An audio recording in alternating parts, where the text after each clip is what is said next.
Hola, thank you very much. Please, yes. Desde Tetiaroa. Grana. Karana mana ba?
He's a 2 Michelin star chef in Paris.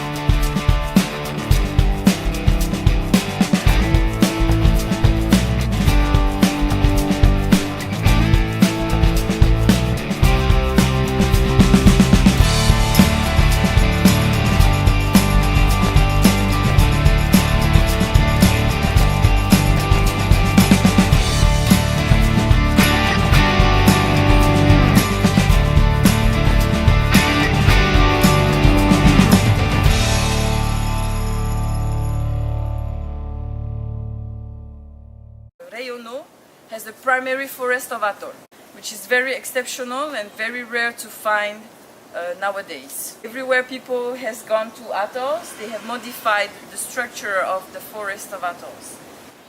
What you see over here, it's the cabbage tree, and this is the main tree that represents the forest, the primary forest of atoll.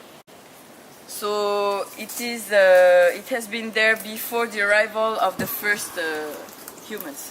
This is called the cabbage tree because of the leaves. They are edible. This one is very adapted because its root is growing horizontally like this, and it's not going deep, so that it doesn't reach the salt water.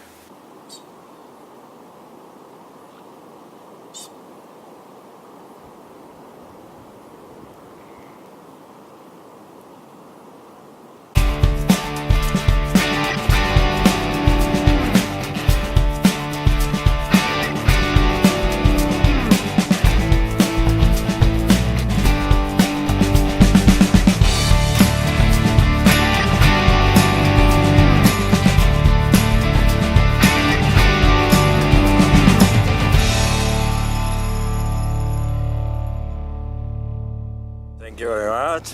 You're welcome. Thank you.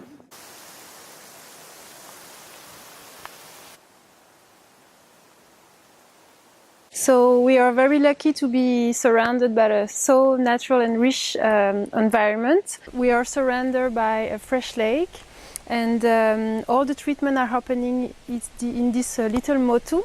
So here our guests can really enjoy a full range of body care and facials, as massage of the world, like Thai, Shiatsu. They can as well enjoy a yoga session, for example, in front of their villa in the morning for the sun salutation. They can as well find a very specific treatment for the face using the range Algotherm. So, and a really full range of experiences as our highlight, which is called the Fare Manu. So it's a 3-hour experience, starting with a body scrub, then a massage, and the experience ends with a bath with champagne under the sky. We are in 2,000 square meters and we have a capacity of 8 guests. So very few people in the same time, and we're trying to offer really very luxury services for our guests. Thank you. See you soon. See you soon.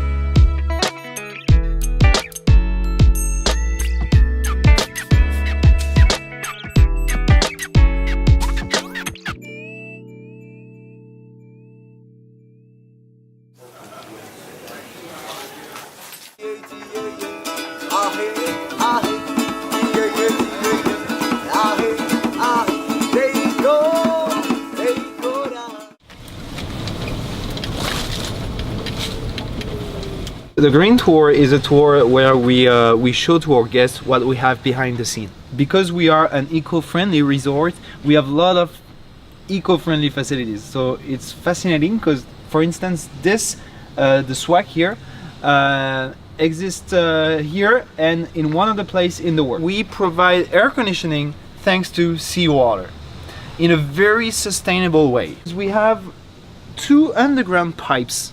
They go that way, they go through the lagoon over there. Then they cross the coral reef. And behind the reef, there is a huge drop-off. Okay? So one of these 2 pipes will follow the drop-off, the cliff, and go up to 1 kilometer deep in the ocean. So very deep. Where the water is very cold, about 4 degrees Celsius. So we pump that cold water to the swag here, and we send that cold water in heat exchangers, where the seawater will cool fresh water, okay? And that fresh water will go in every AC units all over the island to cool the air. To give you an idea, in terms of costs, this cost about $12 million, okay, 12 million, and we can recover that investment within 10 years.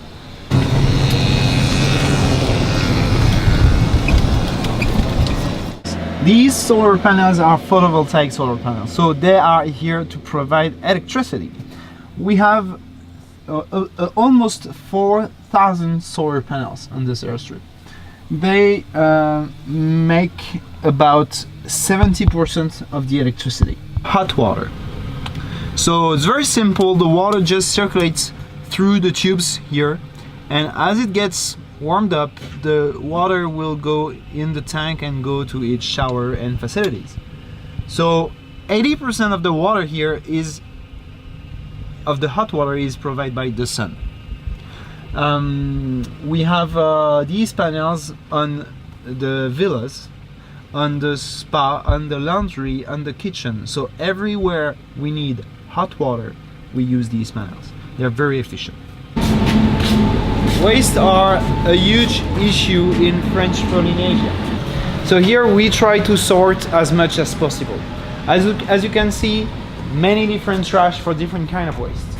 So we sort glass, we sort steel, we sort plastic, aluminum, green waste, batteries, spray, lights, cardboard, cooking oil. We try to sort as much as possible to make recycling possible.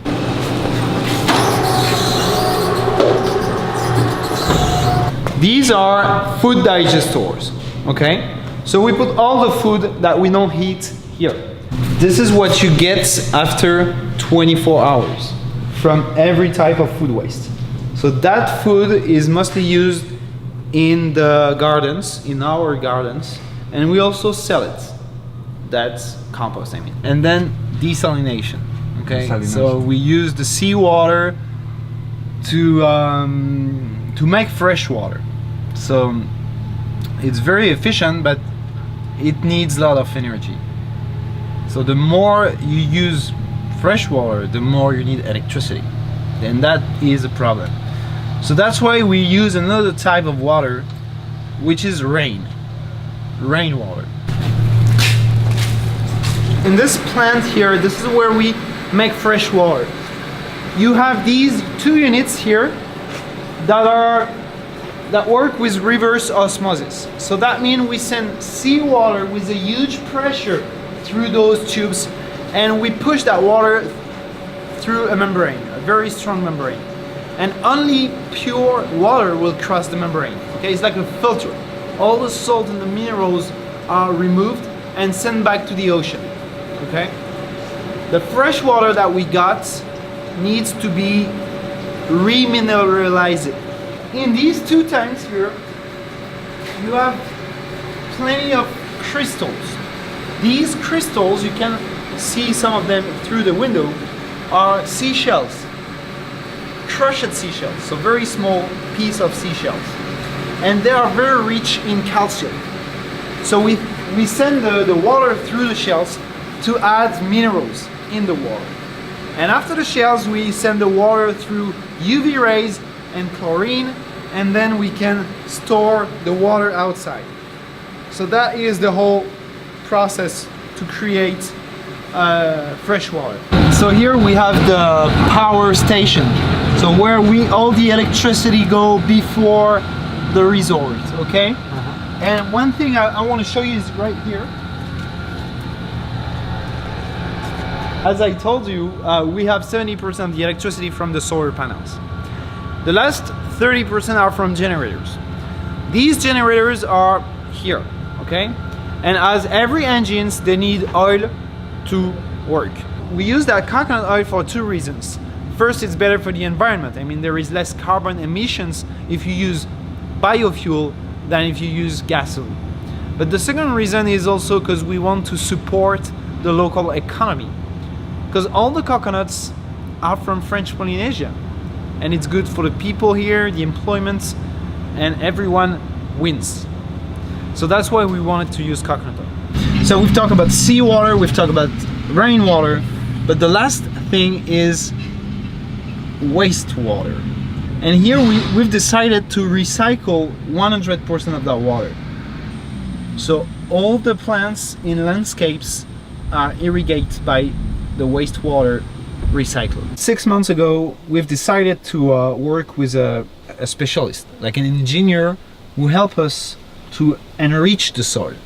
So that's why you have those trenches here, as you can see. And so we dig the floor about like 50 centimeters, and we add compost and nutrients and everything organic, okay? And that make the soil strong. Then we have good production. Here in Tetiaroa, we don't import any plants. So everything that comes here is a seed. And the bees. This is just a sample of what we have. Here you have 4 beehives, but on the island we have 70 beehives. All other beehives are on other islands, 3 other motus. They are happy bees because they don't have any pesticides, there is no pollution, and there is a lot of food and no predators. So they're not aggressive, as you can see, and they produce a lot of honey. We had 400 kilo of honey in 1 month. Of course, we give it to our guests, but also we export. We export a huge part of our production to other hotels in French Polynesia. Tetiaroa Society is an association. They run different scientific projects on many different topics, but it's all about nature and conservation. And is going to explain you their different scientific programs and what they do here. Here we do all sorts of projects, from cultural projects like the Farepote back here, where we build traditional Tahitian housing, which will be used for educational purposes. We have a program where we bring children from middle school to high school, from elementary school actually to high school, to teach them about life in atolls and to reconnect them a bit with the Tahitian culture.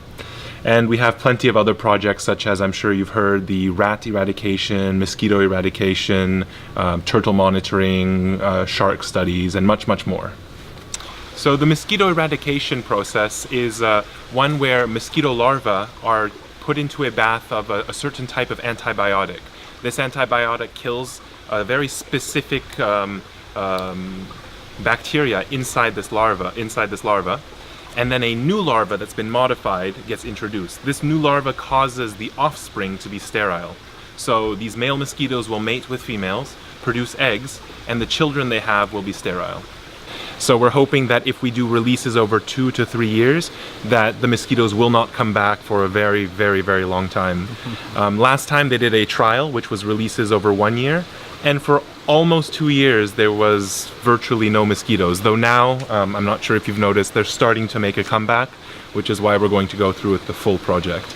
And the aim is eventually to release and try this technique on larger islands, such as Moorea, where hopefully it will work as well. See you, Manu. See you! Nana! Nana.